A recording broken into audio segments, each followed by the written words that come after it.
They are who we thought they were. Sexy action. You play to win the game. I want winners. I don't care who you play. Fantasy football. Hello? This team is going to the playoffs. Playoffs? Sexy action. Sexy action. You don't play to just play it. I want people that want to win. Holy crap. You play to win the game. Sexy action. Fantasy football podcast show. Welcome, everyone, to the 2014 debut edition of the Sexy Action Fantasy Football Podcast. Alongside Chris, I'm your host, Johnny Action. Chris, I'm excited. I mean, how can you not be? It's still barely almost August. And, the Hall of Fame game hasn't even been played yet. And as such, we talked about it last year. The one quarterback that has the most stability in terms of... Listen to me, just saying the wrong thing from the get-go. Great start of the season. Awesome. The one position that is not going to change much between now and opening day is quarterback. Yes, there are still some battles, obviously in Cleveland, a notable battle. Big face in the news, obviously, Johnny Football. We'll get to him. But for the most part, we know where these guys are. We know what these guys are all about. Anybody that you don't know right now is not going to be making a fantasy impact for the most part. Yeah, and if they are somebody that's going to come out of nowhere, it's not going to be between now and week one. No. Nick Foles didn't emerge August 30th last year. Right. If it's a situation like that, if Geno Smith gives way to Mike Vick and Mike Vick ends up being irrelevant, it's not worth talking about now. If, Mark Sanchez takes Nick Foles' job. Yeah. It's going to be worth talking about. Tom Brady loses his job. No, not going to happen. So what we're going to do today, ideally, you can view our rankings online. So we're not going to go individual by individual, and we're not going to spend too much time debating who we have at the top of the quarterback list. And Peyton Manning's got to be your number one quarterback. Duh. Yeah. Is that it? Duh. There's no analysis necessary here. I've heard, and I don't want to tangent about this. I'll get on this tangent maybe when we talk about wide receivers or something. When I do a lot of the drafts online, people typing idiotic things in the chat box, such as, I don't know if Manning can do it again next year. I don't care if he can do what he did last year again. He doesn't have to do what he did last year to be the number one quarterback. He's old, but he was old last year. He's been old. And he broke every record in football, passing-wise. He's the Kurt Angle of the NFL. So, he broke a record with a broken freaking neck. He's first overall among quarterbacks because he has to be. And that's all you can say about it. Listen, I love Rodgers and Breeze, and they obviously make up the rest of this tier. So we're drawing the line at this top three, right, for the top tier.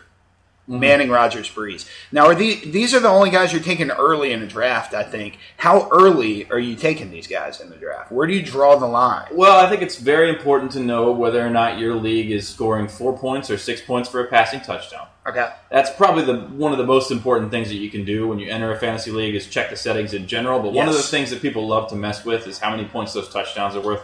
I know you and I play in a lot of 6 points per passing touchdown leagues. And in those leagues, the top quarterbacks are going to be worth, significantly more than they are in the... they're still very valuable in 4 point per touchdown leagues too. But the only ones that you would consider taking in the first round of any league, in my mind, are Manning, Rodgers, and Breeze. Yeah, I don't think it's debatable. I would go so far as to say they're the only three you'd take in the first 2 rounds. Oh, maybe of any reasonably sized league. No disagreement. Maybe in a 16-team league, you're looking at another quarterback in the 3rd round. But I think after these 3 guys, we can wait a while on quarterback. Absolutely. There's just too many good running backs and wide receivers. What are you going to do? Take Matthew Stafford ahead of Jimmy Graham? It just doesn't make sense. No, it doesn't make sense at all. And so I think we also kind of agree. So that's our top tier. We got Manning, Rodgers, Breeze. Whichever order you want. I would submit that I favor Breeze over Rodgers just because he has so many games indoors. And Rodgers plays outdoors, and Rodgers plays great outdoors. Yeah. But there's just so many fewer variables when you're talking about indoors, and Breeze has been, just as consistent as these other 2 guys in the top 3. So for me, Breeze is number 2, Rodgers is number 3. You have Rodgers coming off a significant injury. Despite the fact that he returned later in the season, injuries give way to more injuries a lot of times. Even though our top 3, you could argue that with the other 2 guys. Peyton Manning with a broken neck, essentially, and Drew Brees with a debilitating shoulder injury previously. And they're doing fine. Rodgers' injury was a collarbone. Yeah. And, we've seen guys come back from collarbone injuries to no ill effect within the same season, let alone with the full offseason in between. So I'm really not counting Rodgers as much of an injury risk, No. except for just to keep in mind that he does get sacked a little bit more than the other two, so that's also pleasant to it for me. Yeah, absolutely. But those guys are our top three. After that, I think in some order, and this is probably worth talking about here, we've got Andrew Luck, Cam Newton, and Matt Stafford. My first question for you is, do you agree with that? Those are our next three I in some absolutely order? agree. I independently agreed with that before I saw your rankings. We compared notes, and we had the same top three in one tier, next three in the next tier. Okay, and then I'll get back to the thing about settings in a league. How big of an advantage is it to have Cam Newton in a league where the passing touchdown scoring is diminished to 4 points because of the way he gets it done in the running game? Do you buy into that really mattering at all? I would say almost unequivocally no. I think as Cam Newton's career has progressed, he's relied less on his legs in terms of scoring touchdowns. He's developed more of a rapport with Greg Olsen. I mean, you could argue that the diminished receiver core might be a problem, but to be honest, it's like, what's the difference? Maybe he has 3 more touchdowns rushing and 3 fewer touchdowns passing compared to what he might otherwise have had. And to me, it just doesn't. It's not as big of a deal as some people might make it out to be. Here's why I don't think it's a big deal at all that Cam Newton lost the receivers that he lost. If you look at the losses, obviously there's a reason why Steve Smith did not generate much interest in the free agent market as a big-time playmaking receiver. Mm-hmm. And I know he's a career guy in Carolina, and in a different era they would have kept him around, but whatever, and he's all bitter about it. I mean, he also had a career renaissance under Cam Newton, so I mean, how much correlation and causation, you know what I mean? Yeah, I mean, where's the connection there? Did Newton make him, or did he help Newton? We don't know, really. But we do know that Ted Ginn has been hot garbage his entire career until he met Cam Newton. And then you got Brandon LaFell. Yeah, Brandon LaFell. It's pretty much a no-name wide receiver core outside of Steve Smith, who is obviously getting up there. So do we really think that losing Ted Ginn and Brandon LaFell is a big deal? No, absolutely No, not. we don't. And I think Kelvin Benjamin, just as the unknown rookie, might be just as talented as those guys. Is Tyquan Underwood a worse receiver than Ted Ginn? No, I mean, that's who they picked up. The argument is just the general lack of continuity in the passing game, which to me, if anything, speaks well for Greg Olsen. Which we'll get to that in our tight end podcast. But anyway, I think we're both agreeing that Newton is fine. Yeah, fine. Yeah, he's fine. And you know, he's an asset. So, I mean, where do you put this tier? You know, Stafford, Newton, Luck. Where do you draft a guy like Cam Newton in, say, a 12-team draft, 4 point per touchdown, pretty standard scoring? You know, it's hard. It depends on what provider you use. But a lot of times, when I'm looking at these things, I'm making my decisions, as I think everyone should be, not only on, you hear the term ADP thrown a lot, average draft position, and that it's important to be aware of that and how that's actually occurring, where guys are getting taken. But a lot of times in the real world of fantasy football, people become slaves to the rankings on whatever website they use. Mm-hmm. So I think it's important to get out there and do, whether you do mock drafts or whether you do free leagues on whatever website you're going to use, to actually be familiar with those rankings. And I have ended up with Cam Newton in more drafts than I've ended up with Matt Stafford, because Matt Stafford is ranked more highly on the default rankings. On most websites. And Stafford has a lot of variability. In a perfect world, if I had to pick from those two guys at the same time, maybe I'd pick Stafford. But I think in the real world, in a 12-team league, if I can get Cam Newton somewhere in the 50s, I'm pulling that trigger all day. Because Matt Stafford's ADP right now has been somewhere around the 40s, around 43 or so. And according to a website that's an aggregate of a lot of different websites that I'm using, it's called FF Toolbox. It's a good resource out there. Cam Newton's ADP right now is 63. So if I can take Cam Newton in the 50s, I'm doing it. Yeah, can't argue with that. And then obviously the third guy that we're talking about in this tier is Andrew Luck. And I want to make the argument for Andrew Luck, actually, because he's my personal number 4 overall. Obviously, young player, came into the league with a lot of hoo-ha, or however you want to say it, a lot of fanfare. And he really has never given a reason to say that he's not going to meet a certain threshold of production. I think the floor on Luck is so well proven, and we haven't realized the ceiling yet, as far as I'm concerned. So to me, upside downside combination, I I think I like Luck the best out of these three, to be honest. That makes a lot of sense to me, despite the ballyhoo and brouhaha surrounding him. I'm trying to just think. I get stuck on thinking of more ridiculous 1920s terms to describe Andrew Luck. I like Luck because it can be understated as well that he gets things done with his legs to some degree as well. He came in the same year as RG3, and everybody kind of thought RG3 is the runner. But Luck gets you that sort of consistent production that you're looking for. I could buy it. I could totally buy it. There's no reason to believe that he couldn't be a guy that gets you almost 20 fantasy points a game in any game. Yeah, I mean, as an average, really. As his home games are in a dome. Yeah. And, as he was a top 5 QB in standard scoring last year, and all this in spite of, does anybody remember Andrew Luck tearing up the stat sheet every week? Not particularly. I sure don't. I mean, if he could do that quietly, imagine what he could do if he just has a few big games here and there. Yeah, and in theory, there shouldn't be any downgrades on that offense. Reggie Wayne's coming back, and reports actually, I mean, he's a guy that's kind of slipping under the radar because he's old and he was injured last year, but he can't be any worse than not being on the field. Right. They got Hakeem Nicks, who could be an upgrade. There's an upside there. I don't know if I would draft Hakeem Nicks in any fantasy league, but he's probably an upgrade over the suspended Levon Brazil. Right. And, I don't think there's a significant difference between the passing game, the receiver core this year and last. He got Dwayne Allen back. Yeah, there you go. I'm just saying there's nothing that Andrew Luck lost that could hurt him. So, but I think just in general, my thoughts on that tier of guys are it's very hard to decide between them. And so the reason why I'd end up with Newton on more of my teams is Luck's ADP right now is 37 overall, and Newton's is in the 60s. And it's tough for me, if you're looking at that, to compare Andrew Luck to other positions. But if you really want to lock up a quarterback, particularly in a 10-team league, I think there's a lot to be said for if you have already drafted 3 skill position players that you're good to go with. Let's say you've taken 2 running backs already and a wide receiver, and there's a plethora of good wide receiver 2s sitting there, and you can take Andrew Luck with your 4th pick and then come back and get a comparable wide receiver with your 5th pick or something to that effect, then I could buy taking Andrew Luck in the right situation. Sure, absolutely. Okay, so that's our top 2 tiers there, our top 6 guys. We got the Manning, Rodgers, Breeze at the top, and then we've got the Stafford, Newton, Luck. You would probably call it the Luck, Newton, Stafford tier? I think I got it Luck, Stafford, Newton, but I wouldn't quibble too much with that. That's fine. Now, where do we go from here? I'm going to ask you, because I think this is the point when you get past these top 6 guys where we start to disagree with one another somewhat. Right, and, I think... To me, the 2 guys, I have one guy in my next tier, you have a different guy in your next tier. But I think RG3 and Nick Foles are next. And I think the reason for that is pretty simple. I mean, you look at what Nick Foles did last year in his limited opportunities, and if you prorate that over a full season, he was better than any quarterback other than our top tier. Yeah. So, I mean, obviously he threw 7 touchdowns in one game. He's not going to do that again, probably. But, I mean...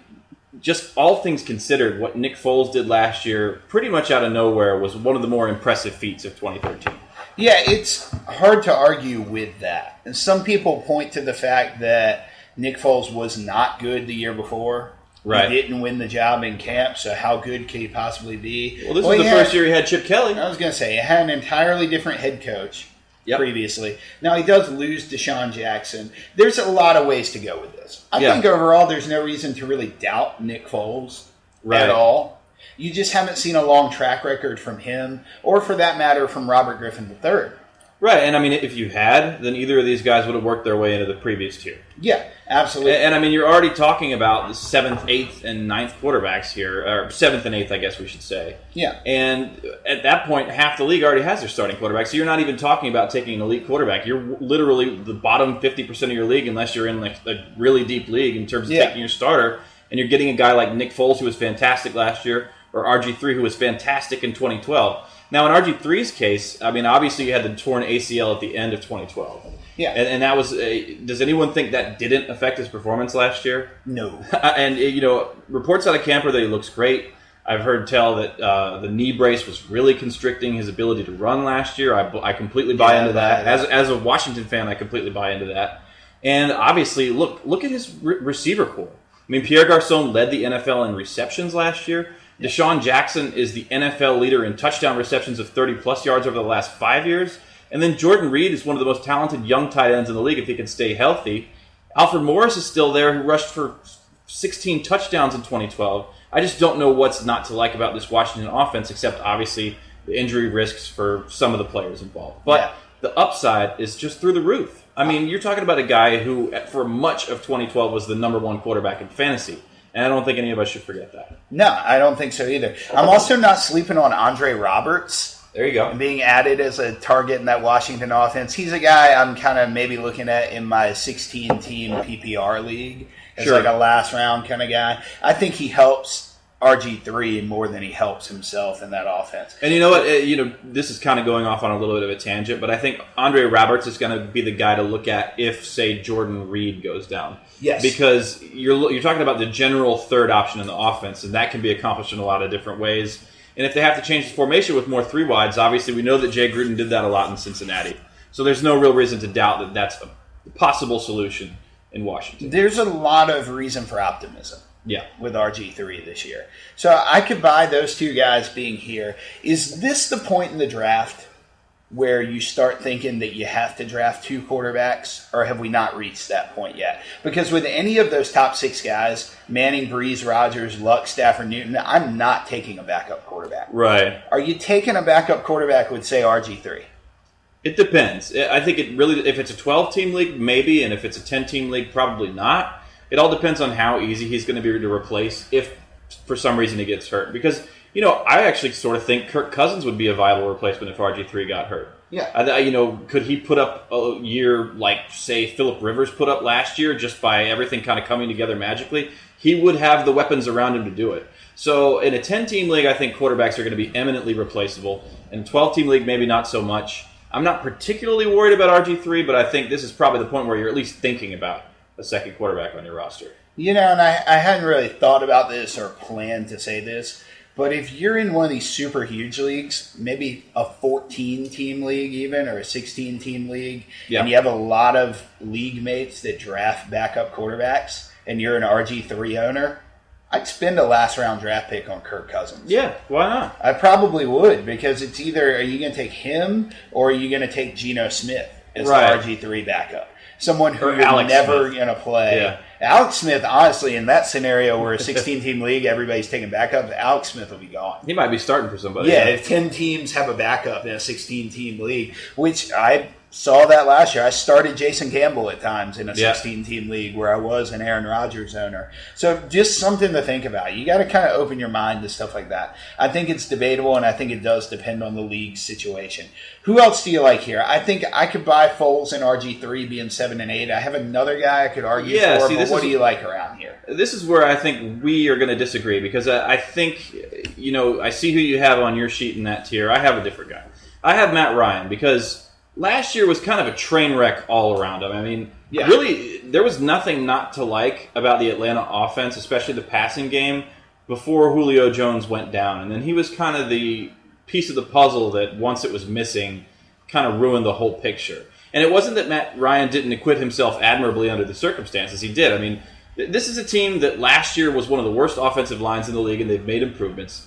They're presumably getting Julio Jones back to full strength, if you believe the reports, which most of them are very positive. Yeah, I think I understand. That's why he's number 9 on my list, behind even Foles and RG3, which makes him in a 10-team league one of the very last quarterbacks drafted as a starter. You kind of know what you're getting, but I think there's still some hidden upside there. Yeah, the thing too, it's interesting at this point. And this kind of speaks to overall draft strategy, which we'll get into more in another episode. But the difference for me between even like an Andrew Luck and a Matt Ryan is not as big as, let's say, the difference in the 4th best running back and the 9th best running back. Right. To me, I really can see the argument for any of these guys at any point. I could buy Matt Ryan really getting back into things this year. Now, funny enough, I have him 13th in my rankings, so I have him way off the page of where you have him.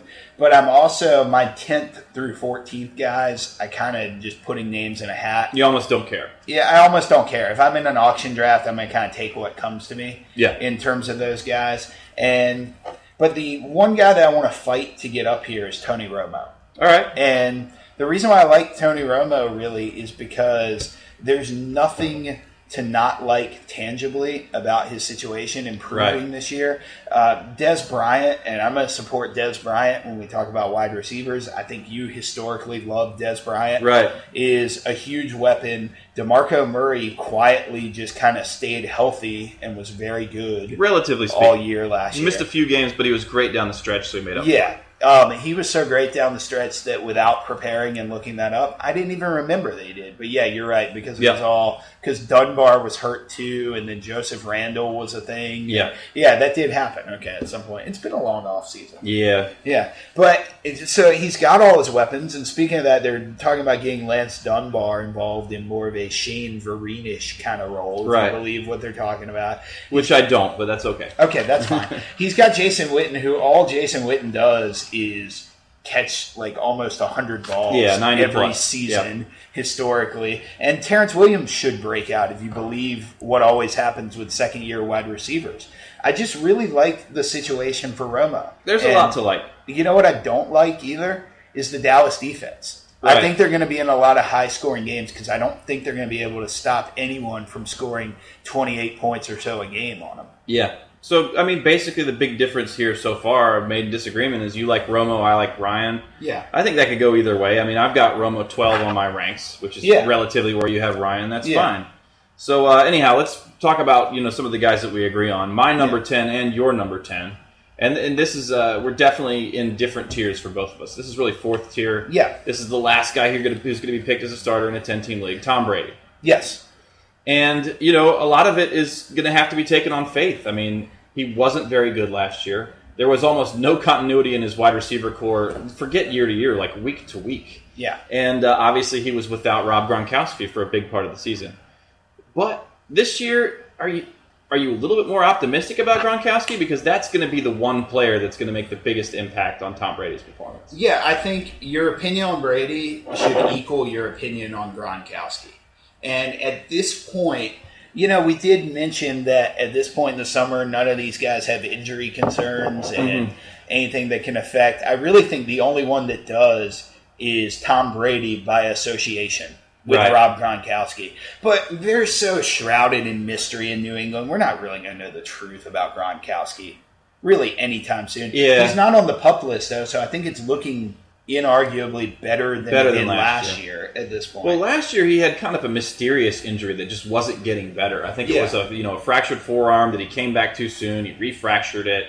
In camp, there was some kind of infection. He had to have another surgery like in August. Yeah. I mean, it was kind of a mess. Here, it's, it was a torn ACL, and it was relatively late in the season, which, you don't love that. But Gronkowski, he's not necessarily a dominant player because he's the fastest player. Yeah. Or because he's the absolutely most athletic player. He's just kind of a monster.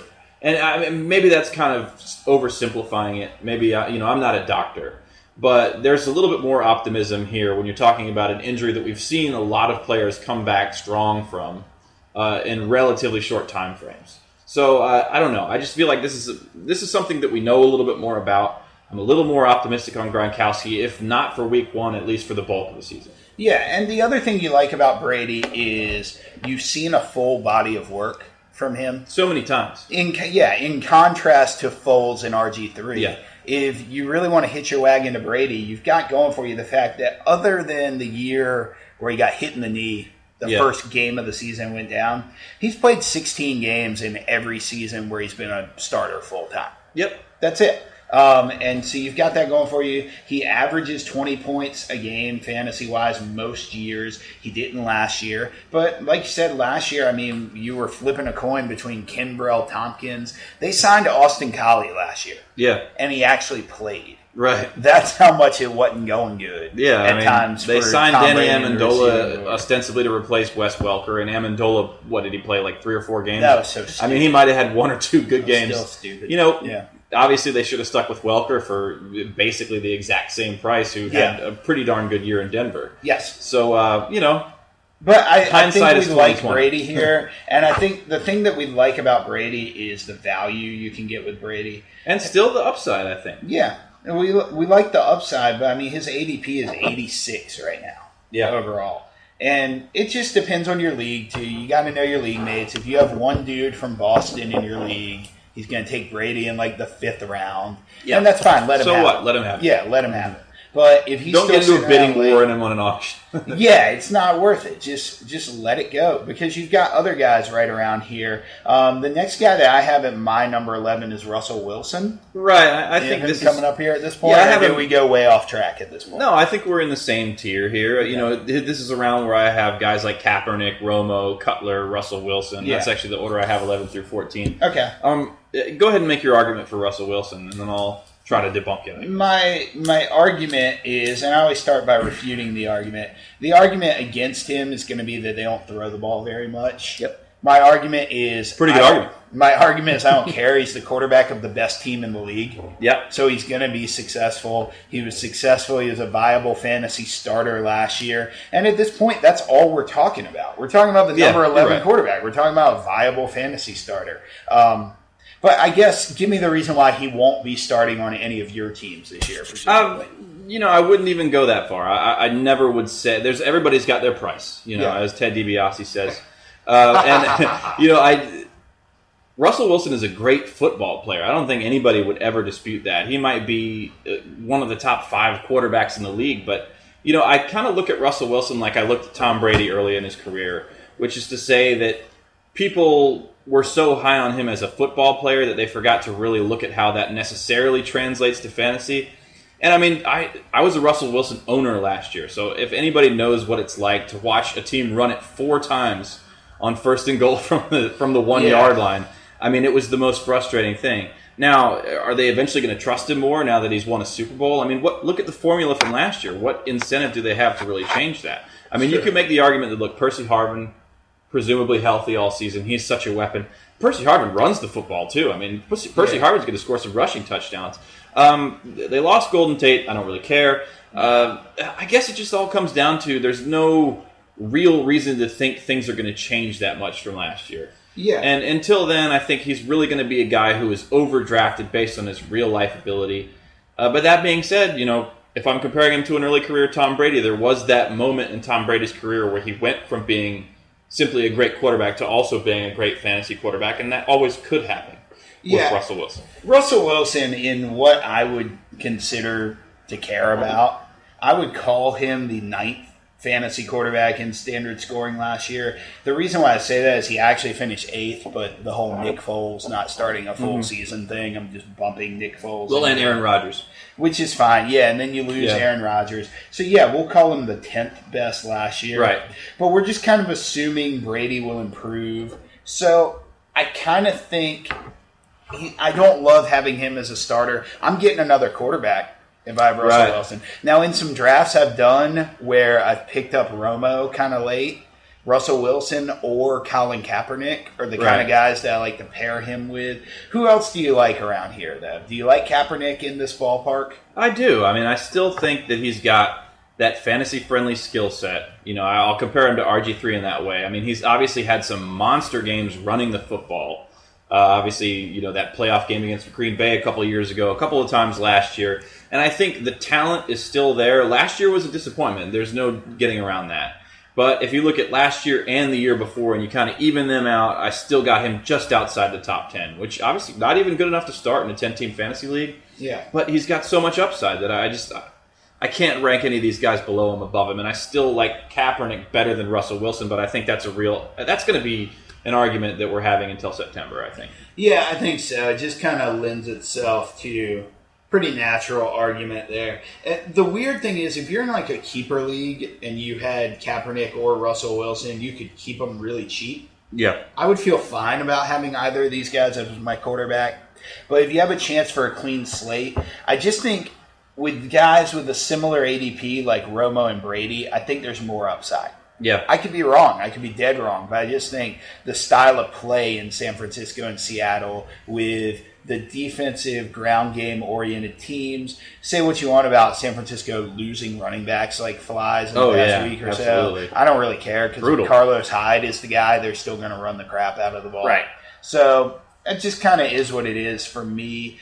Who else do we like around in this tier? Where we're talking about. I think we're your down to best backup almost. Yeah, I mean, are we drawing a line?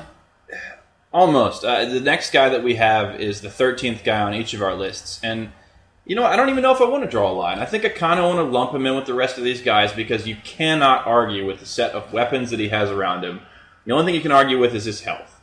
And if you look at what the Chicago Bears did last year on offense, the combination of Jay Cutler and Josh McCown was, a top 5 fantasy quarterback in total? Yes. And, I don't really care who's under center there. They've got Brandon Marshall and Alshon Jeffrey, and both of those guys absolutely lit it up last year. Yeah. And I feel like if Jay Cutler can stay healthy, there's really no reason to think he's going to fall off the face of the earth. And that's kind of what, I have Cutler even ahead of Russell Wilson.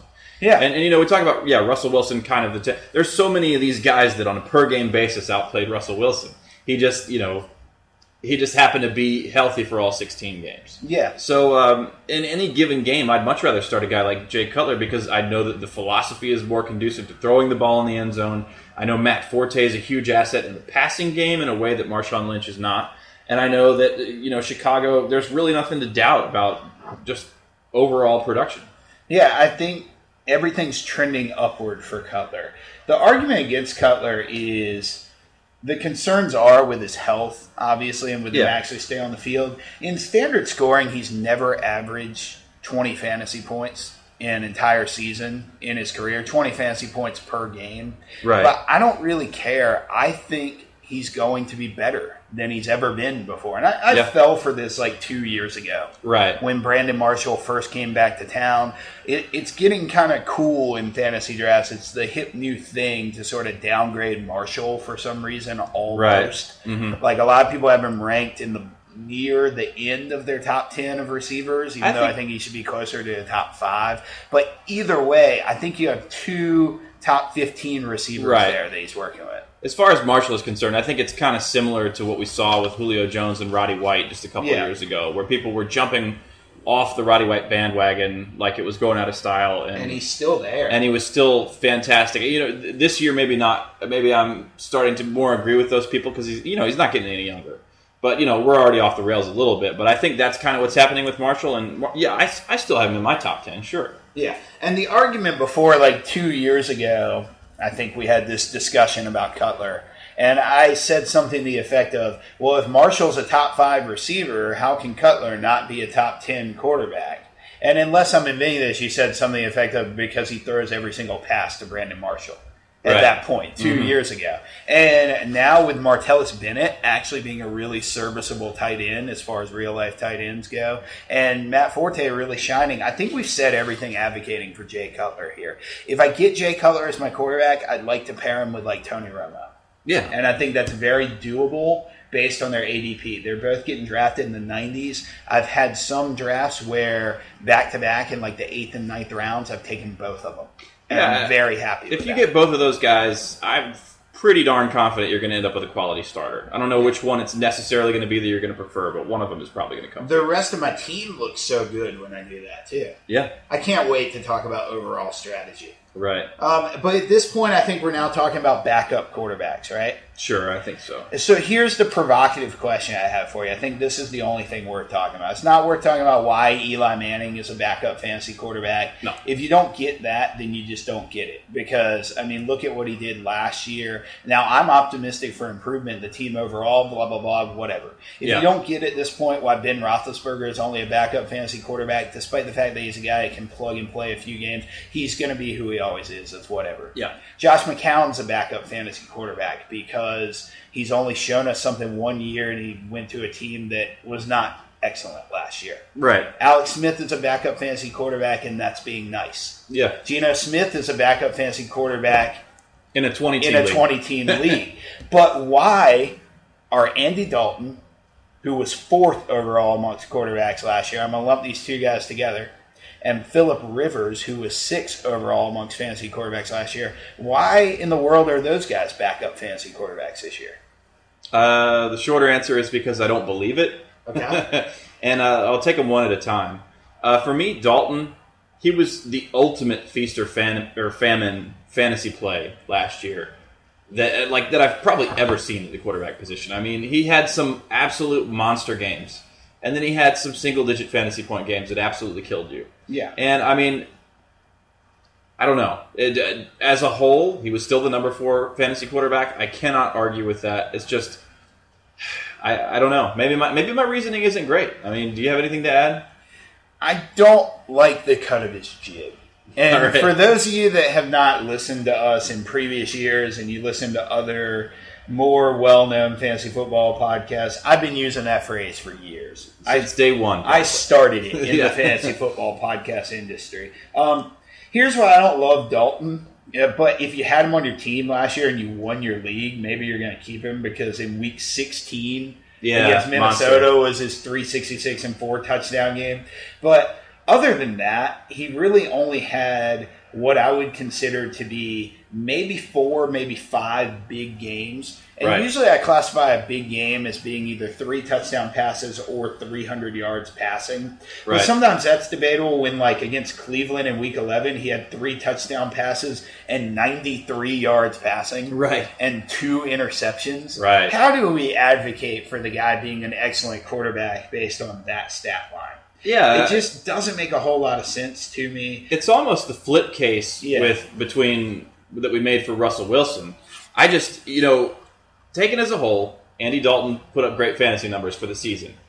But I just think Russell Wilson is so much better of a player who just hasn't realized his fantasy potential. Yeah. So it's almost a little bit of a flipped argument there. I don't know. I mean, you're right. I think I could probably be talked into moving Dalton up a little bit, to be honest. Huh. Just based on weapons. We love AJ Green. Love AJ Green. He's got the 2 tight ends. Eifert might be better this year. Yeah. He didn't don't lose. know. He lost his quarterbacks coach. Jay Gruden went to Washington, but We have no idea whether Marvin Jones is a flash in the pan, Right. or if that's a sign of things to come. well, he had 4 touchdowns in one game last year. Yeah. which is absurd. And that was the game where Dalton threw for 5 touchdowns. Yeah. I mean, you take away that 5. I mean, you can't take it away. Nah. You can't take it away. But you take away the 4 touchdown game in week 16 and the 5 touchdown game in, what was it, like week 9 or 10. And Dalton was a very pedestrian fantasy quarterback. Yeah, I think Not fair, but at the same time, it's true. whatever. Life's not fair. In that regard, too, I think the same thing could be said about Phillip Rivers. Yep. Just I guess the big breakout games happened at different times. Where if you had Phillip Rivers on your team last year, you kind of know that it was all smoke and mirrors. Yeah. Because I had him on a team last year where I thought I was good to go early in the season. But he only had what I would classify as 4 big games, and one of them was in week 17. And that goes for after week 5. So in the first 5 weeks of the season, he had 400 yards 3 times passing. Yeah. And also in week 1, he threw for 195 yards and had 4 touchdowns. The thing about it was San Diego was staring at basically a lost season after week 12 when they were at 5-7. And they won their last 4 games on the strength of running the ball. Yeah. And that's the only reason they got in the playoffs was because Phillip Rivers became a game manager. They ran Ryan Matthews into the ground. They got Woodhead involved a lot. Like a lot of the passing that Rivers did was dump off stuff to the running back. Yeah. I just don't buy Rivers at all. I mean, he kind of, I guess, regressed into who he's always been at the end of the season. Well, I think a lot of the people who picked him up as a free agent last year probably didn't get a lot of his best games either. No. I mean, nobody started him week 1, not in any kind of reasonable size league. No. So I don't know. I mean, I completely agree. For me, Rivers is pretty far down the list. Clearly a backup. Really doesn't distinguish himself from Big Ben, Eli Manning, Andy Dalton. And I think if you ask me Cutler or Rivers, I just think there's such a big difference there. Yeah. I kind of like Dalton a lot better than all these guys now, even though I didn't before we started talking. Right. Because the more I've thought about that point of when the team excelled in San Diego was when Rivers did not excel fantasy-wise. Right. So wouldn't they want to do what made him worse at fantasy? Right. If that makes sense. Mm-hmm. And then outside of this, is there anybody worth talking about quarterback-wise? There's one guy that every time I turn on the NFL Network, I see him talking about him in Cleveland. Yeah. Are you drafting Johnny Manziel in any format? It's just an upside hold on to him kind of guy? Maybe. You never know. And the case for Johnny Manziel is as follows. First off, let's just get it out of the way that he's not even necessarily the starter. So I'm just putting that out there as a preemptive. Okay, I understand that. And Hoyer was pretty good last year. But, for like 2 weeks. Right. And then he tore his ACL. I believe. Yeah. But Johnny Football, rookie quarterback, 2014, Cleveland Browns. Who's his offensive coordinator? Kyle Shanahan. He's a pass-run combo quarterback. Rewind to 2012. Robert Griffin III, rookie quarterback, run-pass combination. Who was his offensive coordinator? Kyle Shanahan. There is a lot of similarities between these two situations. I don't even want to get into the possibility of Josh Gordon's suspension being lifted. I'm not really acknowledging it as serious right now. It is as unreliable as rumors can be. So I'm still even assuming that he's not going to have Josh Gordon for even one game. Yeah. But still, it's just the fantasy-friendly skill set. If anybody outside of the top 12 or so has a chance to be a startable top 10 every week quarterback, I think it's Johnny Manziel just because of the way that I expect him to get his production. Is he going to throw 20-plus interceptions if he starts 16 games? Absolutely. Yeah. I think that's almost a guarantee. Yeah. But is he going to run for 60 yards a game? I think that's a possibility. And who were RG3's receivers that first year? In all seriousness, because I don't remember. Pierre Garcon hurt himself. Yeah, Aldrick Robinson. Like 4 complete. So, the lack of weapons really doesn't mean anything. And Jordan Cameron's going to have a nice season. Yeah. I think the scenario where I'm drafting Manziel is if I have an elite quarterback and I want an upside backup stash, then I'll take Manziel. But if I've got like Russell Wilson, I kind of want a backup quarterback that I can like plug and play on a weekly basis. So that kind of all gets into draft strategy, which we'll talk about on a future episode of the Sexy Action Fantasy Football Podcast. As always, you can follow us on Twitter at SexyActionFB. Go check out our blog. Download us on iTunes, where you might be listening to this now. Watch us on YouTube. And hit us up with your questions on the Twitter. That's the easiest way to interact with us. And we'll see you next time on the Sexy Action Fantasy Football Podcast. Sexy Action Fantasy Football Podcast Show.